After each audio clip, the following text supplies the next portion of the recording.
کہ یہ نظام فیل ہو چکا ہے۔ اللہ کی قسم دنیا کے سارے نظام اکٹھے کر لو، سارے کے سارے نظام فیل ہے، ایک ہی نظام پاس ہے اور وہ نظام لا الہ الا اللہ محمد الرسول اللہ کا ہے۔ آزادی کا پیغام،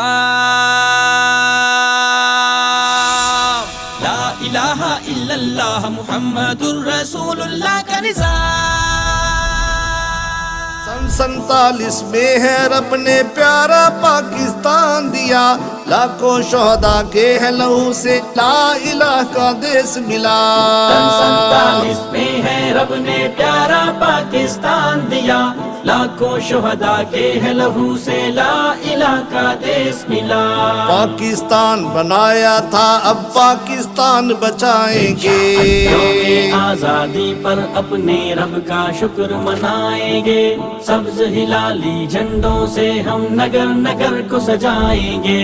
یوم آزادی حسن اتفاق یہ ہے کہ اس سال 14 اگست جمعۃ المبارک کو آ رہا ہے۔ میری تمام علماء و مشائخ سے مؤدبانہ یہ گزارش ہے اور اسی طرح جماعتوں کے قائدین سے بھی کہ اپنے اپنے کارکنان تک اور اپنے اپنے ضلعی امراء تک یہ پیغام ضرور پہنچائیں کہ اس مرتبہ خطبہ جمعۃ المبارک کا موضوع نظریہ پاکستان لا الہ الا اللہ محمد الرسول اللہ ہونا چاہیے۔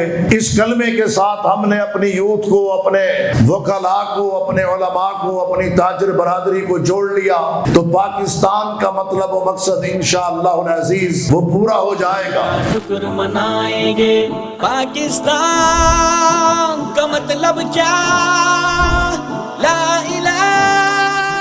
اللہ تعالیٰ مرکزی مسلم لیگ کی ان خدمات کو قبول فرمائے۔ ہم آپ کو صرف ایک شعبے میں نہیں، آپ کے خدمت خلق کا شعبہ ہو اور جتنے شعبہ جات آپ نے قائم کیے ہیں، میں دلی طور پہ اور سنجیدگی سے یہ کہتا ہوں بڑی ذمہ داری کے ساتھ کہ پاکستان میں اس طرح کی تنظیم سازی اور پاکستان میں اس طرح کی خدمت کی مثالیں بہت کم ہمیں ملتی ہیں۔ اللہ تعالیٰ آپ کو سلامت رکھے اور اللہ تعالیٰ آپ کی خدمات جلیلہ کو قبول فرمائیں۔ رب کا شکر منائیں گے۔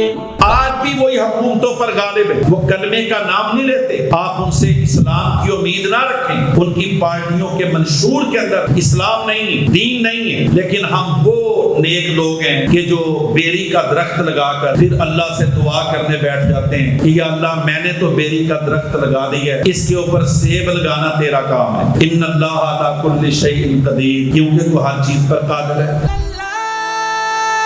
دو قومی نظریے کی بنیاد پہ پاکستان بنا، ہندو مسلم ایک نہیں اقبال اور قائد نے یہ کہا۔ دو قومی نظریے کی بنیاد پہ پاکستان بنا، ہندو مسلم ایک نہیں اقبال اور قائد نے یہ کہا۔